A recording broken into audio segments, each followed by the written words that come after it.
ঈদের দিনে মিষ্টি কিছু না হলে কি আর চলে? তাই আজকে আপনাদের জন্য নিয়ে এসেছি দারুণ মজার ঈদ স্পেশাল সেমাই রেসিপি। খুব কম উপকরণে আর সহজ পদ্ধতিতে বানানো এই সেমাই হবে একদম ক্রিমি, সুগন্ধি আর লোভনীয়। আপনি যদি পারফেক্ট ঈদের সেমাই বানাতে চান তাহলে ভিডিওটি শেষ পর্যন্ত দেখুন। প্রথমেই চুলায় একটা প্যানের মধ্যে দিয়ে দিচ্ছি প্রায় 5 চা চামচ পরিমাণ ঘি, মানে 3 চা চামচ সমান 1 টেবিল চামচ। আমি 5 চা চামচ পরিমাণ দিয়েছি, মানে এখানে 1.5 টেবিল চামচ পরিমাণ ঘি দিয়েছি। এবার এখানে দিয়ে দিচ্ছি লাচ্চা সেমাই মেজারমেন্ট কাপে মেপে 2 কাপ পরিমাণ। দিয়ে দিচ্ছি 1 কাপের 4 ভাগের 1 ভাগ চিনি আর কিছু বাদাম আর কিশমিশ নিয়েছি, প্রায় 1 টেবিল চামচ করে এক একটা বাদাম আর কিশমিশ নিয়েছি। বাদাম আর কিশমিশ দেওয়ার পর অনবরত নাড়াচাড়া করে এই সেমাইগুলোকে আমি ভেজে নিব। এই পর্যায়ে চুলার আঁচ কিন্তু একদমই লো আঁচে রেখে তারপর সেমাইটাকে ভেজে নিতে হবে। এতে করে খুব সুন্দরভাবে সেমাইটাকে ভাজতে পারবেন, পারফেক্টভাবে ভাজা হবে, পুড়ে যাবে না। আর যদি এ পর্যায়ে আপনারা চুলার আঁচ বাড়িয়ে দিয়ে ভাজেন বা মিডিয়াম আঁচেও যদি ভাজেন তারপরেও কিন্তু সেমাইটা পুড়ে যেতে পারে, আর সেক্ষেত্রে সেমাইটা রান্না করলে কিন্তু একদমই ভালো লাগবে না। একদম লো আঁচে 4 থেকে 5 মিনিট মতো আমি অনবরত নাড়াচাড়া করে ভেজে নিয়ে তারপর এখানে আমি গুঁড়া দুধ ব্যবহার করেছি প্রায় 1 কাপের 4 ভাগের 1 ভাগ। গুঁড়া দুধ যখন দিয়েছি তখন কিন্তু আমি চুলাটা একদম অফ করে দিয়েছি। আমার এটা ইনফ্রারেড চুলা, তাই চুলাটা অফ করে চুলার ওপরে কিন্তু আমি প্যানটাকে রেখে নাড়াচাড়া করে দুধটাকে মিশিয়ে নিয়েছিলাম। আর যদি আপনারা গ্যাসের চুলায় রান্না করেন বা মাটির চুলায় রান্না করেন তাহলে কিন্তু চুলা থেকে একদম প্যানটাকে নামিয়ে তারপর গুঁড়া দুধ দিয়ে ভালোভাবে মিশিয়ে নেবেন। আমি যেই বাটিতে সেমাইটাকে সেট করব সেই বাটিতেই আমি এই ভাজা সেমাইগুলো দিয়ে দিলাম, দিয়ে ভালোভাবে বিছিয়ে নিলাম। এবার চলে যাব চুলায় এই সেমাইয়ে যে আমি দুধটা ব্যবহার করব সেই দুধটাকে রেডি করার জন্য।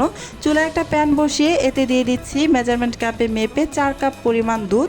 যেহেতু আমি এখানে সেমাই নিয়েছিলাম 2 কাপ পরিমাণ আর দুধ দিব তার ডাবল পরিমাণ। 2 কাপ সেমাইয়ের জন্য 4 কাপ পরিমাণ দুধ নিয়েছি। আর এই দুধটাকে আমি আগে থেকে জাল করে একটু ঘন করে রেখেছিলাম। আর এখন আমি এই দুধটাকে আবারও প্যানের মধ্যে দিয়ে আরও কিছুক্ষণ জাল করে নেব। আর যদি এই দুধটাকে আগে থেকে জাল করা না থাকে তাহলে আরও হাফ কাপের মতো দুধ বাড়িয়ে দিবেন, আর ওই হাফ কাপ দুধ জাল করে কমিয়ে নেবেন। মোট 4 কাপ দুধ লাগবে 2 কাপ পরিমাণ সেমাইয়ের জন্য। ছোট 1 টুকরা দারুচিনি দিয়ে দিলাম আর 4টি সাদা এলাচ দিয়ে দিয়েছি। এখন আমি এতে দিয়ে দিব চিনি প্রায় হাফ কাপের মতো। মিষ্টিটা আপনারা আপনাদের পছন্দ অনুযায়ী দিবেন। আমি আজকের এই সেমাইটা একটু বেশি মিষ্টি করেই বানাচ্ছি, যেহেতু ঈদ স্পেশাল বানাচ্ছি। ঈদের সেমাইটা একটু মিষ্টি করেই বানাতে হয়, তাই আমি চিনির পরিমাণটা একটু বেশি দিয়েছি। আপনারা চাইলে আরও একটু কমিয়ে দিতে পারেন। সামান্য একটু লবণ দিয়ে দিয়েছি, 1 চিমটি পরিমাণ হবে। লবণটা দিলে মিষ্টির ব্যালেন্সটা ঠিক থাকে। আপনারা চাইলে মিষ্টি খাবারে যারা লবণ পছন্দ করেন না ওনারা কিন্তু স্কিপ করতে পারেন। আমি অনবরত নাড়াচাড়া করে এই যে দুধটা বলক আসা পর্যন্ত অপেক্ষা করেছি। দুধটা ভালোভাবে আমার বলক চলে এসেছে, দেখতেই পাচ্ছেন। এই দুধটা যেহেতু আগে থেকে আমার জাল করা ছিল তাই খুব বেশি সময় ধরে জাল করার প্রয়োজন পড়েনি। দুধটা যখন বলক চলে আসছে তখন আমি এখানে দিয়ে দিচ্ছি আরও 1 কাপের 4 ভাগের 1 ভাগ গুঁড়া দুধ। গুঁড়া দুধটা দিলে দুধটা আরও একটু ঘন হয়ে যাবে। গুঁড়া দুধ দিয়ে সাথে সাথেই নেড়ে চেড়ে ভালোভাবে দুধের সাথে মিশিয়ে নিলাম। এবার আমি গুঁড়া দুধ দেওয়ার পর প্রায় 1 থেকে 2 মিনিটের মতো চুলার আঁচ কমিয়ে জাল করে নিয়ে তারপর এখানে আমি হাফ চা চামচ পরিমাণ রোজ ওয়াটার দিয়ে দিয়েছি।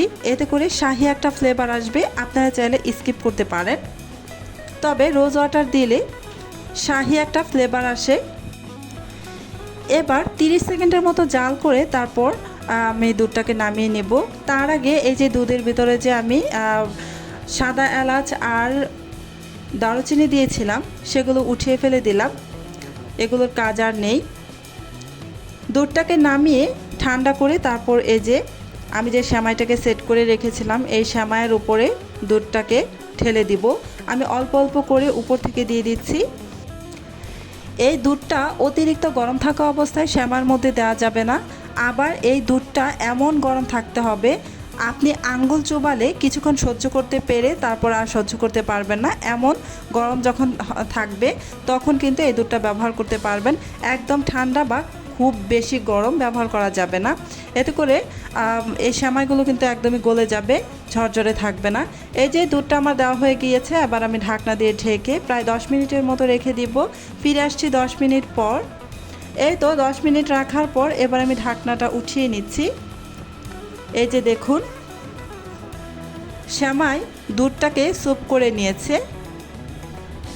সেমাই কিন্তু একদম গলে ভর্তা হয়ে যায়নি, ঝরঝরে আছে। এই ছিল আজকের ঈদের স্পেশাল সেমাই রেসিপি। দেখতেই পাচ্ছেন কত সহজে আর সুন্দরভাবে তৈরি হয়ে গেল। আপনারা বাসায় বানিয়ে পরিবারের সবাইকে খাওয়ান। ভিডিওটি ভালো লাগলে লাইক দিন, শেয়ার করুন এবং এমন সহজে মজার রান্নার ভিডিও পেতে আমার চ্যানেলটি সাবস্ক্রাইব করে পাশেই থাকুন। সবাইকে ঈদের অনেক শুভেচ্ছা। ঈদ মোবারক।